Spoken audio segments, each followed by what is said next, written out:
бурек со сирење. Еве тука да видат камера од кој кадар, од овој кадар. Да, овој буреков стварно ми се допаѓа. Се гледа дека тази се користени оние нели квалитетни состојки за да биде. И стварно се гледа разликата од бурек во бурек. Не може секој да прави бурек. Не, ќе речеш еве бурек, ама кога ќе го видиш тако некако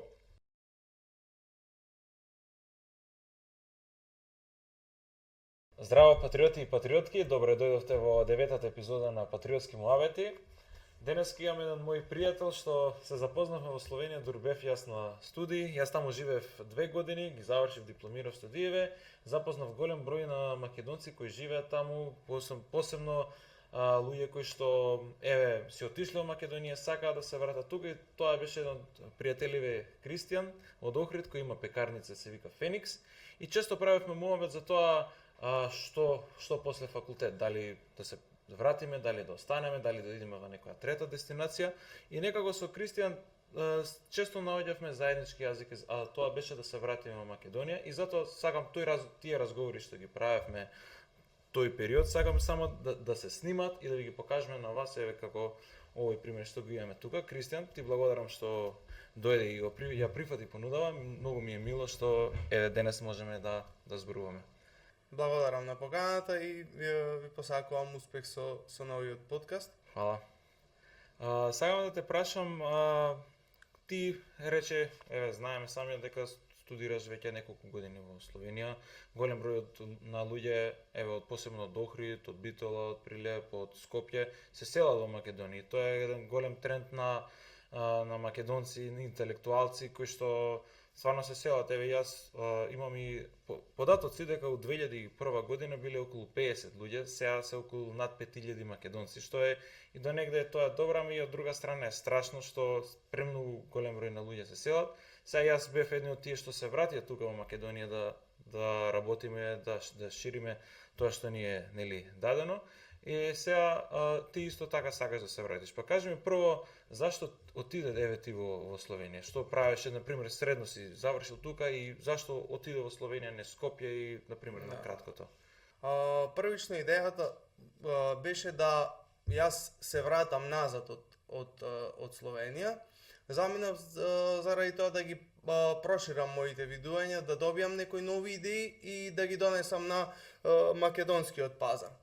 Сега, како што кажам, најголемата дилема на еден студент кој што живее во странство е тоа дали да остане во тој момент или да се врати, заради тоа што веќе долги години си таму и веќе почнуваш да функционираш на системот во таа земја, и се ствара таа дилема. Неминовно дека ние тргнуваме тргнав јас со идеја да се вратам назад. Сепак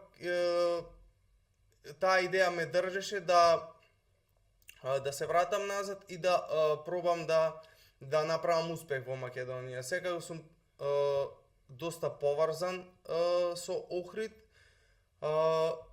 и најголем мотив да успеам ми беше во мојот град.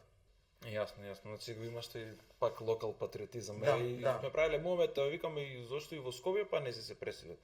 Например, пак го имаш Охрид, ти е нели стварно бисерот на Балканот, и сега тука ти ми рече имаш пекарница, така долги години веќе работите, тоа ви е семена традиција. Да, веќе 27 години традиција. Традицијата ја започнал веќе мојот дедо.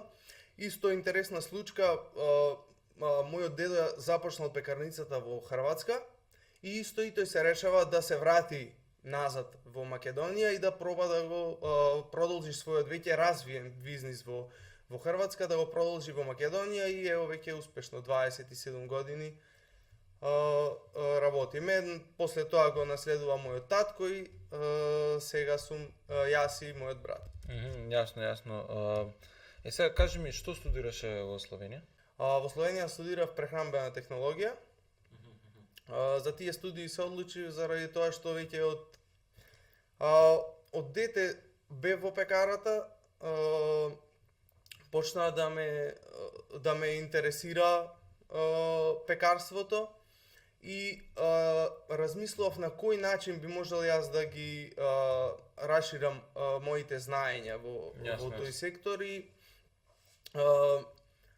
единственото нешто што го најдов да ме интересира беше прехранбената технологија за подоцна да можам тие знаења да ги употребам во пекарската индустрија. Јасно. Значи ти сами знаеш да месиш бурек, Да. Затоа и ми донесе Сабајлево, сега ако може да го добиеме еве буреков да го пробаме. Да. Ова е бурек со сирење. Еве тука да видат камера од кој кадар, од овој кадар. Ќе биде од оваа страна. Оп. Добро. Супер, ајде баш сакам да го пробам. Во претходната емисија, пред неколку емисии имавме за чија пудинки. Ја кажав, Сабајлечки порано сум практикувал бурек да јадам, ама сега некако со тек на време некако бурекот маце као да ми ствара некоја киселина или не знам што и практикувам да маце да го избегнувам, обичам навечер го јадам, не знам, бурекот, али еве ќе го пробаме. Значи дури ја забележувам тренд дека веќе купувачите повеќе доаѓаат навечер него од Сабајле. Сабајле, да. Па, да, овој буреков стварно ми се допаѓа. Се гледа дека тази се користени оние нели квалитетни состојки за да биде. И стварно се гледа разликата од бурек во бурек. Не може секој да прави бурек. Не, ќе речеш еве бурек, ама кога ќе го видиш тако некако лигав некако, како да ти кажам, значи корите како се поставени, кој е филот внатре, како ти се пласира, има многу разлика. Па сам мора да кажам дека е рачна изработка и секако разликата е голема во изработката на бурек рачно и машински. Што е тоа, например, што ти треба тебе за добар бурек да направиш, да речеме вака? Формулата за правење на еден успешен бурек би рекол дека првично се состојките кои што се користат за изработка на бурекот. Се трудиме секогаш да имаме што поприродни состојки. Пример, урдата која што ја користиме не е од растително потекло. Секако големо влијание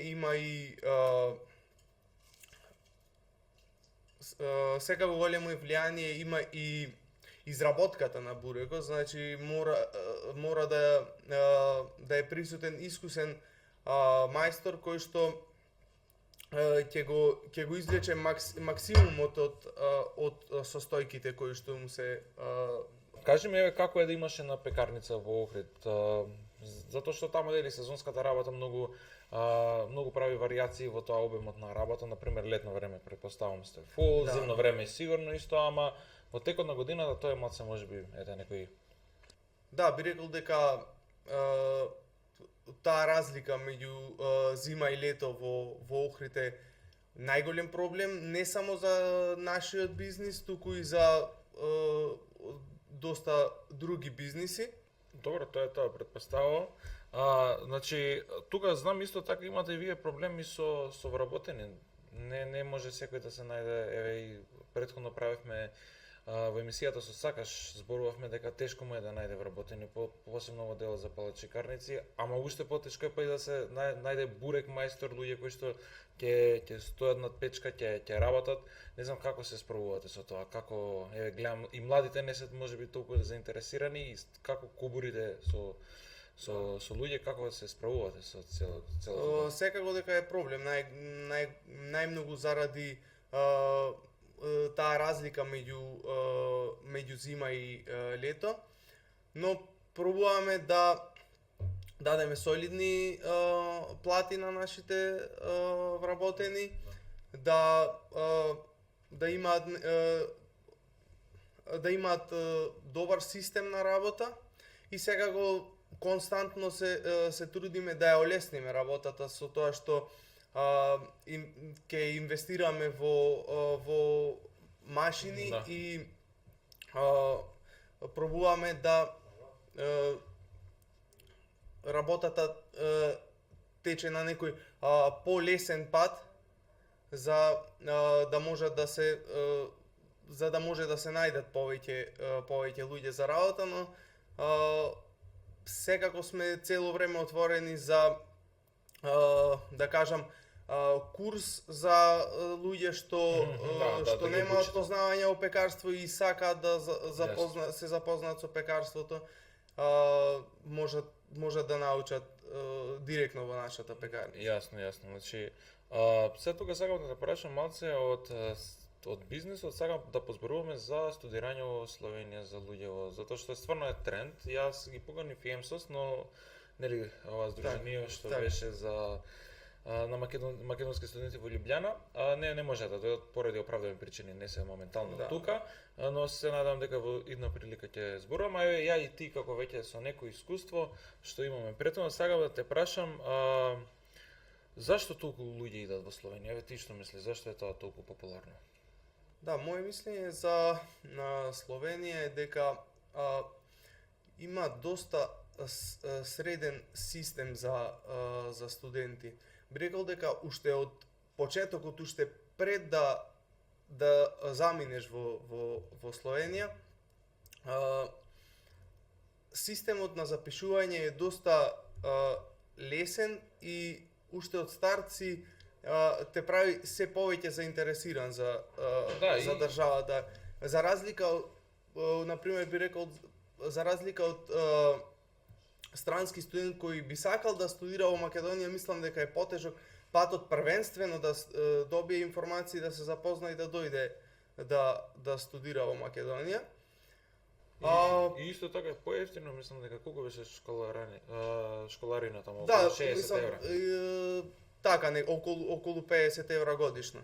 Така да и тоа е доста позитивна работа и секако условите кои се нудат за студенти, пример би рекол студентските бонови кои со кои сега сме сведоци дека и во Македонија нешто пробува да се направи некој таков концепт и е за поддршка и мислам дека на доста позитивни критики најде. Да, тоа со студентските бонови е стварно голема предност во Словенија. Гледаме дека како работеше системот, ти даваат по 2 оброци, по 3 оброци. Да, имаш два за секој работен ден по еден оброк. Значи тоа што значи, ви сакам да ја објаснам на гледачите, тоа значи дека државата ти дава пари, еден вид на пари, каде што идеш во ресторани кои што прават само храна за студенти. Мислам, они имаат и редовна храна, да. Контролирано од страна на инспекторат. Да, и си има. И тоа што значи, например, ако нарачате вие во ресторан во Словенија, тоа би ве коштало околу 20 евра. Збориме за салата, супа, главно јадење, десерт и овошје. Так. И сега тоа ќе ве кошта околу 25 евра, со боновите што ги дава државата, тоа ве кошта 4 до 5 евра, што стварно значи не само и финансиски, туку и временски. Временски, сега тие студентите повеќе се фокусираат на учење, на школа, на работа, и исто така и тој делот со работа, студентскиот сервис. Тоа е лично... студентскиот сервис е одличен старт. Јас ево сега сме во тие години каде што и моите колеги веќе почнуваат да работат и веќе од студентските фирмите кои што работат од студентски денови подоцна се вработуваат во нив или продолжуваат едноставно да работат во тие кои што ги нашле преку тој сервис. И исто така добрата работа е тоа што можеш ти и да немаш толку финансии од Македонија, можеш комотно нели таму да си работиш, да живееш, многу е лесно за сноење.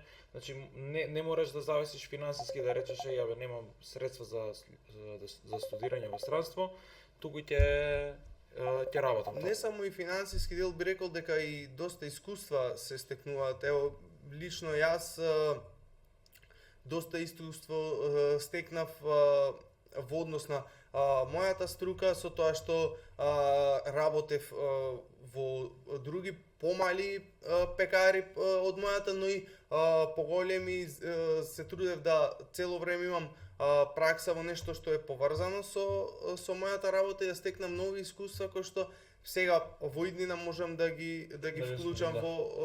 во Охрид. Јасно, да. Еве, на пример, кажи ми, затоа што имаш и колеги што студирале во Скопје и во Лјубљана, кажи ми, ме интересира која е таа разлика, на пример, во квалитетот на образованието. Некој бар практичен пример, нешто, на пример, еве, вие водите повеќе пракса или, на пример, што е тоа Да, клучното? би рекол дека квалитетот на образованието и можноста за практично успособување во самиот факултет, конкретно за мојот факултет, би рекол дека јас секој ден бев на терен, секој ден бев во лабораторија. Константно имавме посета на големи корпорации, големи фирми, во кој што ни беше објаснато каков е системот на работа и дава можност да се заинтересираме за нивната бранша и подоцна да добијат вработени во тој одреден сектор. Додека кај нас како е? Додека кај нас мислам дека не се посветува толку време на практичното успособување на студентите, туку дека е повеќе на системот на клупа и предавање теорија. Не би рекол дека е целосно, но при разговор со мои колеги кои што студираат во Скопје, доста теренската настава и практичното успособување доста поголемо кај нас. Јасно, да. Сега не знам, еве Словенија, еве кажавме дека има бонови, системот за работа, студентскиот сервис, прилично е организирана држава, образованието на повисоко ниво, што не знам што друго е вака еве Словенија. Безбедна земја, чиста, средена, не знам вака многу, едноставно Словенија како Словенија стварно може многу лесно да се спореди со Македонија во големина, во број на жители и е ненормално, нели, абнормално поголема. Да. Подобро све. Најголема причина која што мое мислење дека за успехот на Словенија е тоа што не е централизирана. Значи во Лјубљана живеат околу 300.000 жители, така се претпоставува. Додека во Скопје бројот на жители се повеќе се зголемува. Желбата на младите во Словенија се вратат назад во своите градови и мислам дека доста функционира широко и Да, целите до сите граници, значи не е она централизирано, во сите градови се вклучени во делот на. Да, и мислам дека тоа е клучниот успех на Словенија. Да, и тоа е пример, еве доста студенти доаѓаат тука преку недела за време на викенд, си одат дома, работат и на фарма, во својот бизнис и живеат во сосема други, нели, до Марибор, до крај. А сега веќе кога ќе можеме да кажеме и негативните работи за Словенија, затоа што луѓето имаат некоја перцепција дека еве Словенија е, не знам, совршената земја, дека тука треба да се преселат, дека тоа е нивниот, нели, спас. Али ја и ти делиме некои заеднички работи што мислиме дека е негативно и би сакал, знаеш, да им ги кажеме на луѓето да не се залетуваат толку. Па еве можеш ти да почнеш прво со некои негативни работи од твоја перцепција. Да, ево би зел пример и со тебе кога ќе излезевме, би рекол навечер за време на викенд кога бевме слободни од студирањето. Беше проблем дружењето, едноставно остварувањето на контакт со нив како жители на Словенија и стварно осеќав голема разлика додека ги гледав моите колеги кои се во Скопје како се дружат и на кој начин функционираат за разлика од нас таму. Да, социјалниот елемент е можеби вклучен. Еве, на пример, ја тоа што бев таму 2 години, не стегнав да речеме некои цврсти словенечки контакти луѓе кои што би помогнали утре или не знам, би што сакале чисто да се дружиме, некако како да има таа доза на дискриминација, ние јужњаците или чефури, како да, би рекол дека дека се осеќа таа. И значи тоа е социјалниот елемент затоа што ние потекнуваме од такво општество каде што мора да се дружиме, ние одма си правиме круг, кај кај да сме, И ние мислам дека правиме некои подолгорочни пријателства. Таму моите искуства се дека се стекнуваш со пријатели, тоа е неминовно, но не се тие пријателства за долго. Еве на пример, имав една прилика, идеме вечерта нешто излегуваме, се шетаме, а после тоа се дружиме со словенци, се барјат, се гледаме низ факултет и така се однесуваат како да не те познат. Некако тоа е некој дали германски начин на размислување на живење, тоа не ми е јасно, ама реално мене ми пречи. Едно наместо од социјалниот елемент, можеби ќе речам и временските прилики. Многу врна, некако тоа тука некако ми влијае мене лично. Не знам, ние сме навикнати тука на сонце, тие ето во Охрид, значи по-благо, по така некоја медитеранска клима, додека тука кај во Словенија некако по-ладна, поврнежлива, некако, не знам, тоа реално мене сериозно ми влијае. Да, исто. Мислам дека и на секој, и кога разговаравме со нашите пријатели там, стварно се чувствуваше таа разлика, дека цело време врне, да. Од друга работа е, например, затоа што јас студирав на англиски, немав таа можност да го научам словеничкиот добро, не ни го знам. Мојавето ми беше што, за ако не го знаеш, и добро, и разбирливо е тоа до негде, многу е тешко да се пробиш. Посебно, еве, ја како македонец, ми беше можеби малце потешко. Не мора ова да значи за сите дека е точно дека е баш вака, но лично јас при вработување немав таа опција да бирам. Туку бев биран во стил, значи работевме, нели, утовари стовар некогаш, се случуваше да работиме физички работи, нели, помагавме, кидевме таму некои работи, ама тоа е, претпоставам, и патот на студентот, нели, да се снајде да живее, така да не знам, например, за во иднина дали постои таа целосна интеграција на македонецот во Словенија, затоа што знам јас е еден човек што си го смени па презимето за подобро да се интегрира таму. Значи постои таа, нели, дискриминација, цел живот ќе биде странец. Тоа е нормално и до негде сме и ние причината, можеби тие луѓе што не успеале да се вклопат во тој систем и на кој што нема одговара тој систем како што сме јас и ти, едноставно би било подобро да се вратат назад и да пробаат да направат нешто во Македонија. Исто така, можеби лошата работа е таму што имаат сериозен проблем со апартманите, со смештаите посебно за студенти. Значи, збориме веќе тука е стварно скапо. Година во година и тешко се наоѓа или треба во соба. Ја живеев во соба, плаќавме околу 300-400 евра, значи збориме за обична соба од 7 квадрати.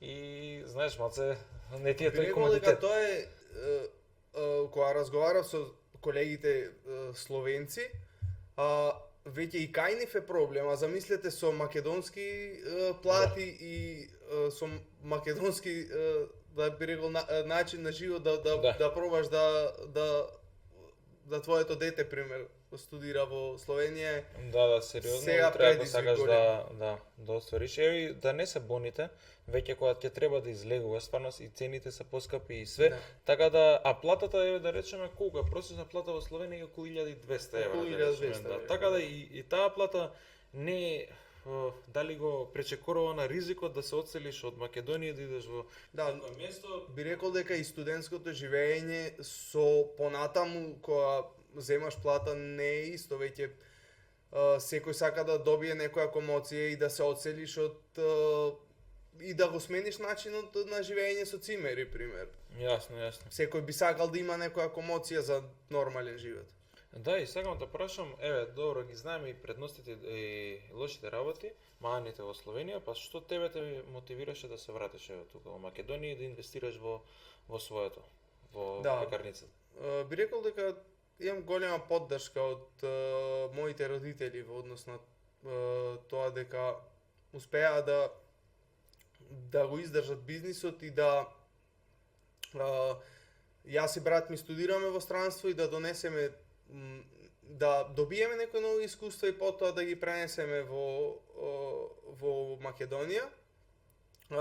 Чисто за гледачите да им кажеме дека можеме една годишна школарина во Лјубљана кошта околу 5000 евра, да речеме така, ако си например 3 години таму, тоа се 15.000 евра. Тоа е една инвестиција, или па например ако се 5 години зборам 25.000 евра, што е оптимално реално за некој студентски буџет за 25.000 евра да се добиеш и мастер диплома. Значи не е без први школарината во Словенија, туку животните трошоци прават да е поскапо.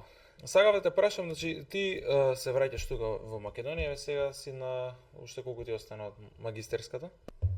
Тоа е тоа, скоро при крајот, значи магистерската уште па не го знам трендот. Може да речам дека сум веќе вратен во овој период, уште месец до два максимално и вака што ти викаат другарите во странство, на пример, пријателите таму дека ти се враќаш веќе нема. Дали те поддржуваат, дали они се враќаат? Колегите од странство добивам огромна поддршка, посебно од словенците, заради тоа што тие се веќе навикнати да се враќаат од Љубљана во своите помали градчиња, да речам. И нив не ни му е чудно, повеќе критики добивам од страна на македонските студенти кои што се во Словенија, заради тоа што некако и трендот е кај нас да се оди во Скопје и да се остане во Скопје. Но во последниве години и може да речам моето друштво некако сите се трудат да најдат начин да се вратат назад. Дали е тоа некоја ремоут работа која што ќе ја најдат, па идејата е со таа работа потоа да пробаат да просперираат во Македонија или отварање на нови бизниси во Македонија со знаењата што истекнале таму. Да, кажи ми ти, например, сакаш да инвестираш во твојот бизнис, гледам и вадиш нови продукти, се спремате веќе полека и за летната сезона, значи како ја гледаш ти, например, пекарница Феникс во наредниве 5 години, например, од сега? Во наредниве 5 години гледам зголемување на продуктите, на некои иновативни продукти. Цело време работиме на создавање на нови идеи и нешто што не е видено во Охрид. Максимално би се фокусирал во поправање на условите на вработените и инвестирање во нив, заради тоа што тоа е движечката сила на еден бизнис. Се додека е здрав, се додека има здрав систем и здрава околина кај што можат луѓето да се чувствуваат како дома, мислам дека можеме да направиме некои промени и нешто ново. И би се фокусирал најмногу во тој дел и секако во зголемување на задоволството на потрошувачите, како што гледам позитивни коментари кога ќе се донесе нешто ново на пазарот, одма добиваме позитивни или негативни коментари. Секогаш и негативните коментари се присутни и е многу позитивно заради тоа што можеме бизнисот да го носиме во еден правец каде што сакаме да оди. И као веќе за крај би сакал да те прашам колку си запознат со дигиталниот маркетинг и дали планираш некоја стратегија да имплементираш или нешто за твојот бизнес посебно за пред неколку години започнавме со водење на Instagram и Facebook страна. На почетокот беше тешко да се добијат следбеници и да се добие тој рич на социјалните мрежи, но со текот на времето гледав да научам некои работи, на кој начин треба да се подготвуваат видеата, најбитно да се следат трендовите кои што се актуелни. Така да мислам дека е доста позитивно и мислам дека секој бизнис мора во денешно време да најде начин како да го вклучи дигиталниот маркетинг во својот бизнис. Веќе кога збориме за дигитален маркетинг, ја веќе направивме курсни од Патриотско друштво за отварање на бизнес предприемништво, како се користи дигиталниот маркетинг, значи се околу тоа муабетов и со Сака што го правевме, и со тебе сега и со останатите луѓе за тоа како може бизнисот да функционира онлайн, значи да се продава и во стил и физичкото присуство и онлайн присуството многу значат за тоа како нели за еден бизнис да успее, така да тој ни е достапен сега веќе во дескрипција, може да го нарачите, да може да го купите. Така да, Кристијан, ако имаш нешто да додадеш за темава, слободно. Би добавил дека сега конкретно за дигиталниот маркетинг би препорачал на сите да го користат твојот прирачник, заради тоа што и мене лично си ми дал доста позитивни насоки во однос на тоа на каде треба да го движам дигиталниот маркетинг и тоа е тоа. Добро. Така да, тоа е тоа, дечки, ви благодарам што гледавте. Се надам дека се поминавте убаво, научивме нешто, посебно за животот во Словенија, за сите луѓе кои што сакаат да се преселат, и научивме за најдобрата пекарница во Охрид, пекара Феникс, се наоѓа кај Крст џамија, така? Така да, летно време или кога и да идете во Охрид, пекарница Феникс е достапна за вас, 24/7, така скоро 24/7, да, освен недела. Така да не е само добриот бурек, туку имате и добри нели производи. Да. Посебно за благото, тоа се постак благото како се. Да, доста актуелно во летниот период ние ги нарековме Охрид Ролс. Да. И ова лето беше фантастично, стварно многу позитивни коментари. Тоа беше лично мој продукт. Стварно беше посветено време на креација и носење на производот на едно повисоко ниво, и сакав да дадам една нова вредност на пазарот во Охрид, и ги очекувам купувачите следното лето да дојдат и да го пробаат тој производ. Ти благодарам што гостуваше, така да тоа е тоа, патриоти, и се гледаме во следна епизода. Пријатно.